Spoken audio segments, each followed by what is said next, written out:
Hello, and welcome to Virtual Investor Conferences. My name is Matt Lateplo, and on behalf of OTC Markets, we're very pleased you have joined us for our next live presentation from Western Uranium and Vanadium Corp. Please note, you can submit questions for the presenter in the box to the left of the slides. You can also view a company's availability for one-on-one meetings through the Schedule Meetings tab found on the conference platform. At this point, I'm very pleased to welcome George Glazier, Director, President, and CEO of Western Uranium and Vanadium Corp., which trades on the OTCQX Best Market under the symbol WSTRF and on the CSE under the symbol WUC. Welcome, George. Thank you very much. It's a pleasure to be here this morning to talk to current investors as well as new investors. We'll start through the presentation right now, quickly go through this, and then there'll be questions. I'd be happy to answer questions during the presentation or at the end of my presentation, whatever works best for the investors.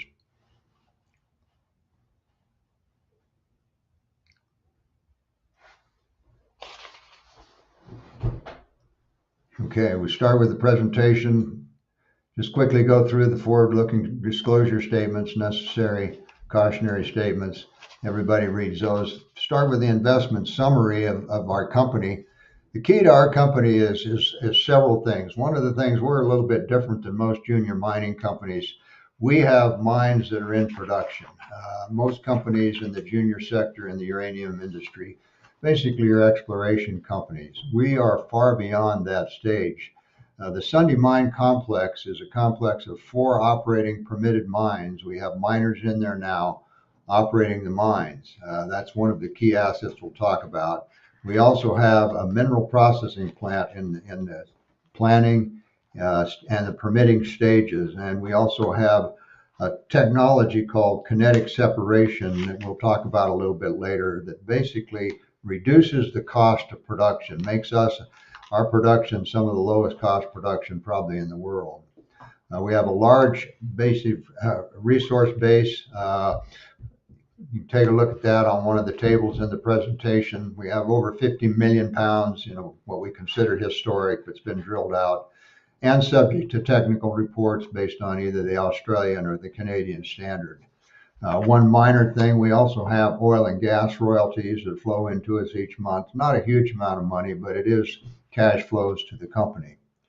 Moving on to the next slide here. We'll talk about our capital structure. We've got a very tight capital structure. This slide on here is back in January. We've got to update that a little bit. We have about 55 million shares outstanding right now. Fully diluted, still about 63 million shares. Our current market price is about $2 Canadian with a market cap of about 111 million Canadian. Very tight market cap at this point. Got about $11 million US in the bank, very well funded at the present time. Moving on to a couple more slides. We'll skip over a little bit. You can take a look at the management directors. I've got a strong management team that I put together over the years. Board of directors, a limited number, but very experienced. Going to the slide that basically talks about, I'm going to skip over a lot of this about the commodities. We can talk about those later if you've got questions about how we look at the market. But the commodity exposure, we're both a uranium and a vanadium company. And the Sunday Mine and our other assets, most of our assets have both commodities in the same rock. So we're considered basically a dual commodity producer, which is a little bit unusual. There's a few of us in the US that are like that, but not very many that have both of those commodities.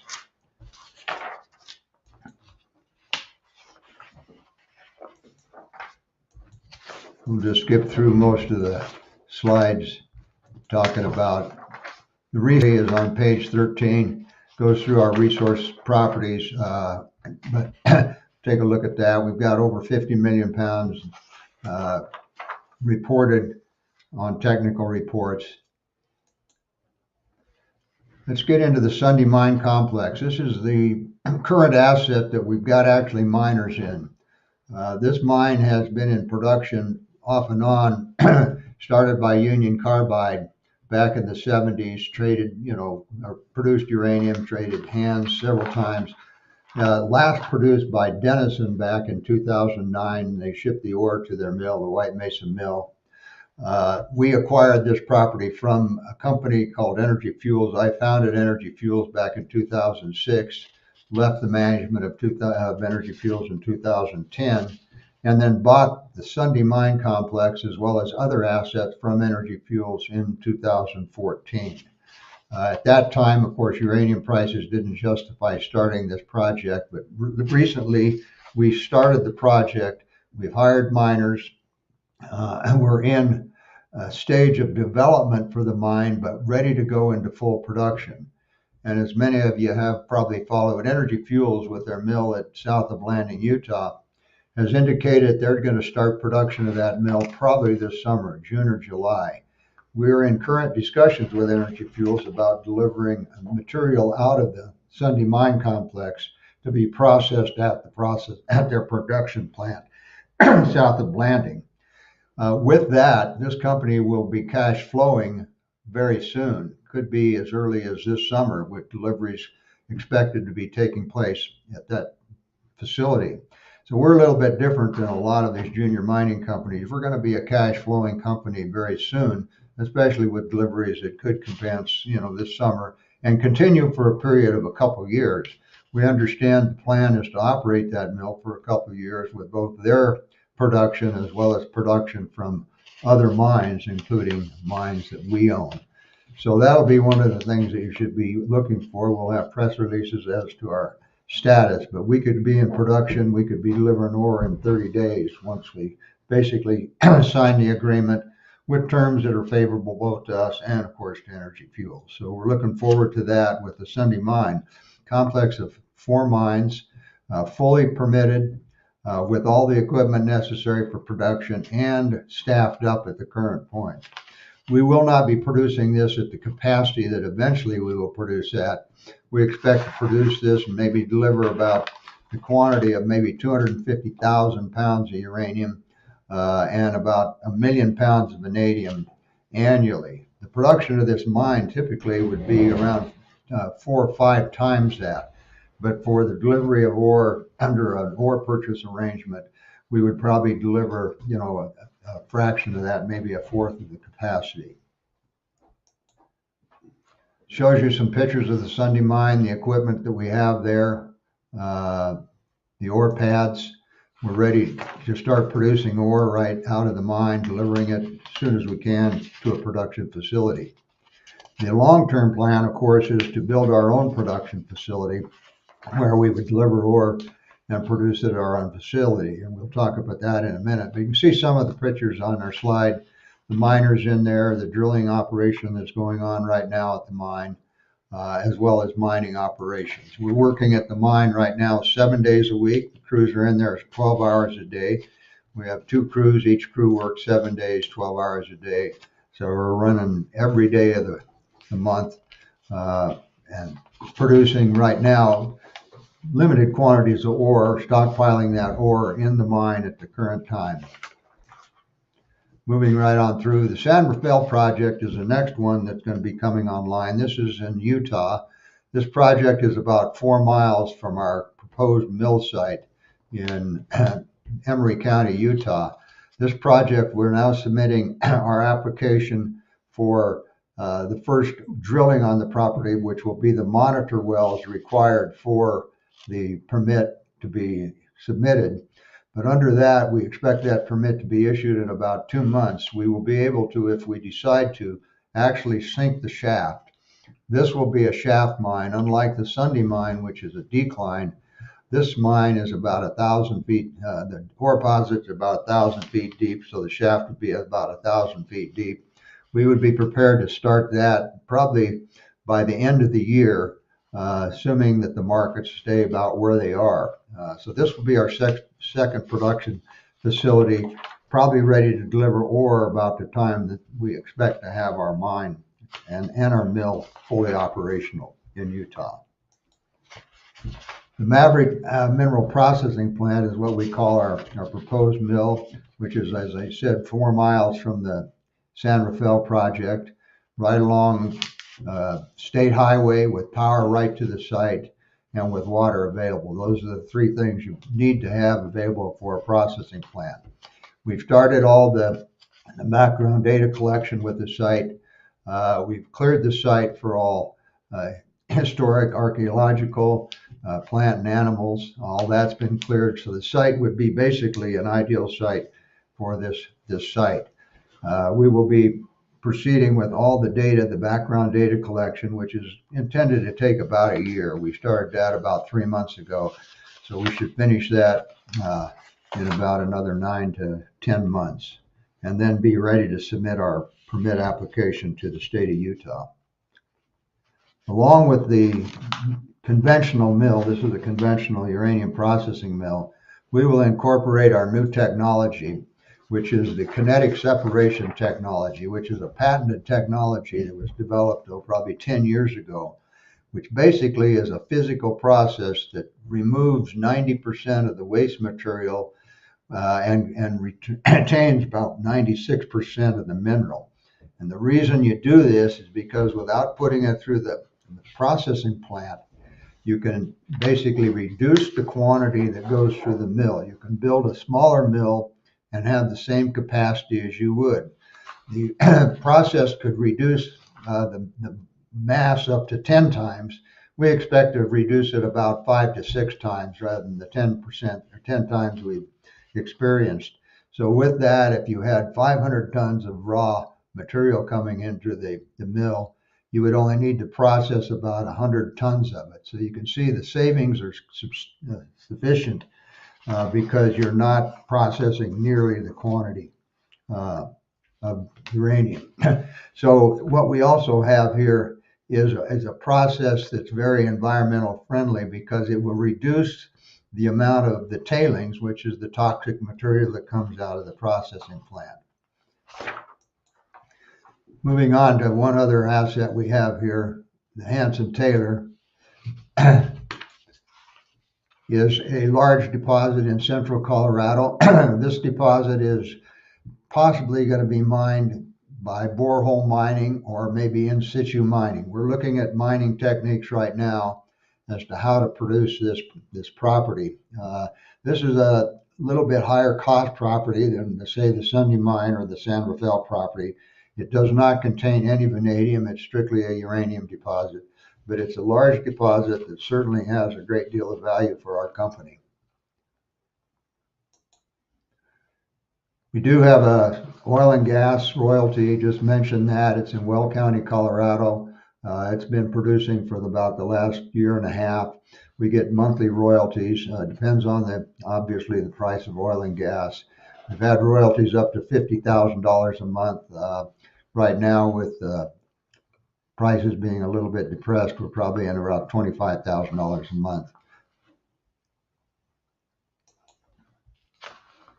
The company plans now, or the key obviously, is to get production going at the Sunday Mine complex, deliver that material to the White Mesa mill to create early cash flows for the company. Waiting on the details of the ore purchase arrangement that Energy Fuels has announced. I've been in discussions with their personnel.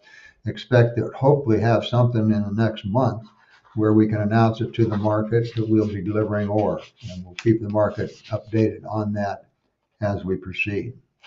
Other plans would be, of course, the permitting of the San Rafael, which will take us probably about 2 years to permit it, about a year of background data, and we should have that permit up and running. But we plan to start the development of that under our limited permit as early as maybe early 25. So we could start sinking the shaft on that, assuming that the funds are available. We've got about, as I said, about 11 million in the bank right now. The cash burn is about $2 million a quarter. So we've got plenty of cash for our existing operations, which includes the operations and the permitting of the mill site, as well as permitting of the San Rafael, but it does not include the capital cost for the development of the San Rafael. That'll be an additional capital cost. And the capital cost for the mill and the operating cost of the mill, The mill is being designed by Precision System Engineering out of Salt Lake. They expect to have the details of the capital cost as well as operating cost probably in June or July. And we'll be able to report to the market more of the details of the construction cost, the operating cost of that facility. So those are our plans going forward in the near term. The investment summary, obviously, this company will be based, value of this company should be based on our cash flows, which will be coming in the near term, and then substantial cash flows once we produce large quantities coming through our own processing plant. So look for announcements as things develop in the next few months about our intents to start full mine production at the Sunday mine. So now a few questions have come in. Be happy to answer questions.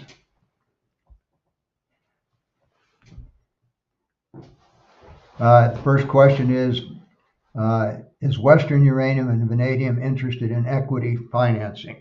Well, yes, of course. We've got enough cash right now to do exactly what we want to do. But as we move forward with additional plans, equity financing will certainly be in our plans. We've looked at some debt financing is available for the actual construction of the processing plant once we have contracts in place and have the production for that. But equity financing will be something we are looking at. Next question is, can you speak to some of your comps and how you are differentiated from them? Well, yeah, obviously we're different than most of our comps when you look at junior mining companies that are primarily exploration companies. You know, there are a few of these that are in production but have much higher capital. Their market cap is much higher than us. Our market cap's only about $100 million Canadian at this time, but our production plans will equal some of those companies that can produce and have market caps of $1 billion. So we think basically, if you look at the comps that are in the production scenario where you've got substantially higher market caps, we believe that our market cap is way under what will eventually be based on our production. As to comps for just exploration companies, we are really not an exploration company. We haven't done any grassroots exploration. Our reserves are pretty well defined. We are doing additional drilling underground at the Sunday Mine complex, and that's just to define more mining areas. The Sunday Mine has not been fully drilled by a long shot. We're drilling it underground because it's easier, it's cheaper, and so we are doing some exploration. That's just to increase the Sunday Mine resource. Next question, can you speak to the infrastructure in place for the Sunday Mine complex? The Sunday Mine complex was started by Union Carbide back in the 70s, and all the infrastructure is there. If you were to start this mine today and have to put in the infrastructure, it would cost you at least $50 million. So the infrastructure is there. Our capital cost to start the mine was really related to the equipment that we purchased. We probably purchased about $4 million worth of mining equipment, but that was primarily our capital cost. We do have a little bit of development cost. We're driving a drift right now to an additional ore body that was drilled out by Denison back in 2009 and 2010.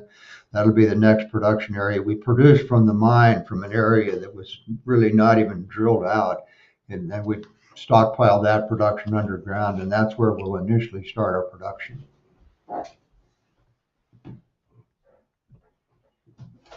Next question.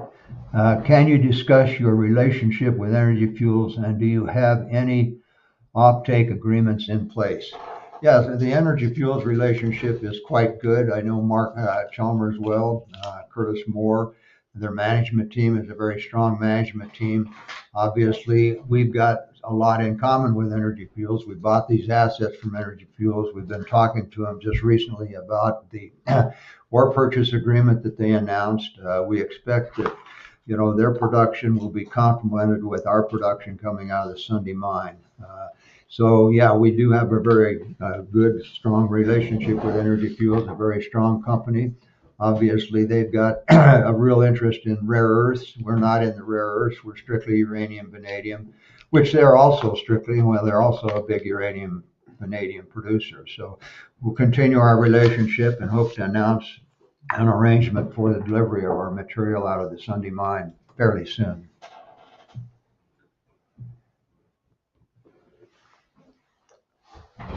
Okay, any further questions? I don't see on the screen.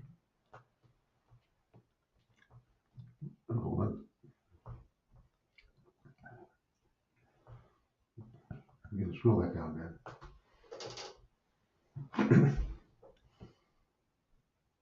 Next question. Approximately how much cash flow is expected from the planned arrangement with Energy Fuels? Well, as I mentioned, we plan to deliver on an annual basis about 250,000 pounds of uranium and about 1 million pounds of vanadium. And if you take a look at what Energy Fuels announced in the past, the ore purchase agreement would pay the miner about 50% of the contained value. Now, we haven't concluded the agreement, but based on 50%, let's say the market price is around $100, just for simplicity. $100 uranium, that's $25 million worth of uranium, 250,000 pounds at $100.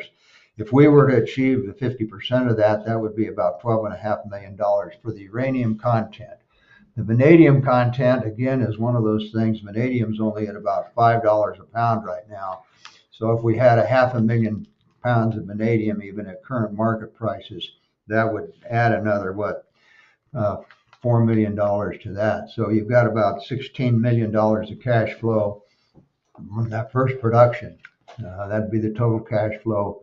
Cost of that, will be reported as we go along. We haven't had independent cost analysis of the Sunday mine, but certainly it will cash flow at that level.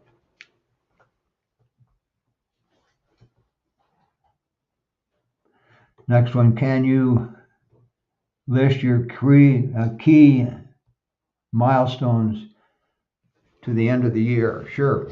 One of the things of the key milestones is to get the Sunday mine delivering ore to Energy Fuels, and that'll be the key thing. We're ready to go into production.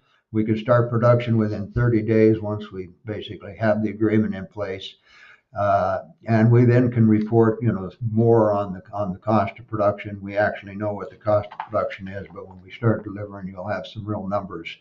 The other thing is to proceed with the permitting of the Maverick mill, keep the data collection going on there, be ready to submit an application for the construction of that mill, probably early 2025, and then keep the permitting for the San Rafael project going, and maybe start the development of the San Rafael project later this year, early next year.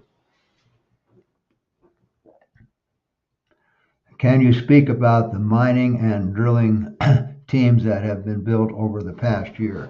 That's a good question, because to be in mining, it's difficult to be a mining company and producing. It's not too difficult to be an exploration company. But to gear up with the equipment and the people to actually produce any material is key. And we've done that over the last year and a half. We've got a great mining team, very experienced people that have come on, some of them worked at the Sunday mine before with Denison and in past years. So we've got a very experienced mining team. We're hiring new miners constantly. We're hiring new miners and training them. We've got a lot of local people that are interested in these high-paying jobs. Our key miners, our top miners out there make well over $100,000 a year. A beginner miner makes over $60,000 a year. So these are well-paid jobs in our area here.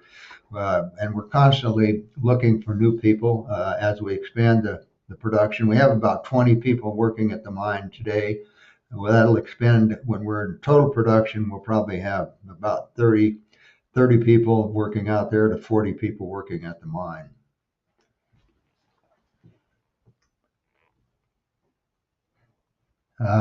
The drilling team out there, we've got one drilling team that works 7 days a week.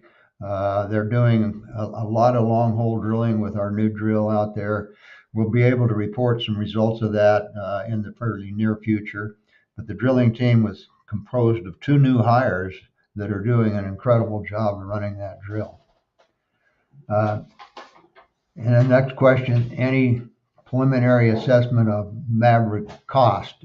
But yes, you take a look at some of the things that have come out based on some of the mills. One of the mills was the Anfield mill. They came up with a cost of refurbishing that mill. The Maverick mill will initially be permitted to be built at 500 tons. We don't need to build initially 500 tons. With the kinetic separation, we could basically probably build about 200 tons of that capacity. And we expect the cost, if we build 200 tons, probably be in the range of about $60 million. That estimate will be confirmed, and we'll have a detailed estimate in June or July that's being prepared by our engineering firm in Salt Lake. They'll also be able to give us an estimate of the operating cost. They're doing a detailed cost of this, going even to the construction, to the people that can build this thing, to get a detailed construction cost. So that's a key. Obviously, the cost of this mill will be one of the things that we'll have to finance with equity and possibly a lot of debt.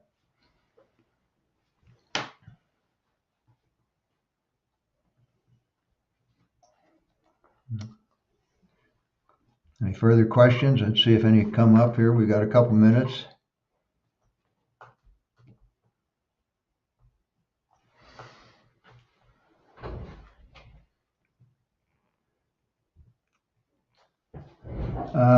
No future project in Canada. That's a good question. You know, we're always looking at good projects. Right now, we're a near-term producer, and so we need projects that fit into that. Obviously, when we're cash flowing and have significant amount of cash, maybe we should invest those things in assets that are further out. Most of the Canadian assets probably couldn't be produced for, you know, the next 8 to 10 years.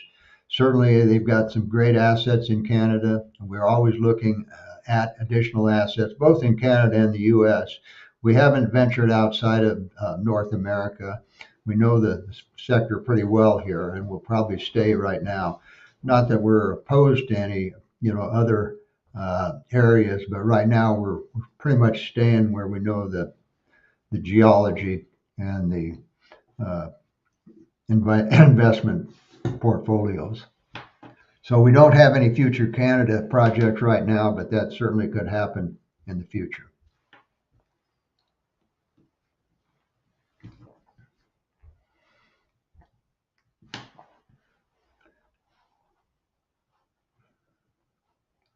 Additional questions, be happy to answer them. Be happy to talk to investors at any time. Certainly give me a call. You've got my contact information on our presentation. Always available to talk to investors or potential investors. You'll be looking for additional information as we have some press releases in the near future.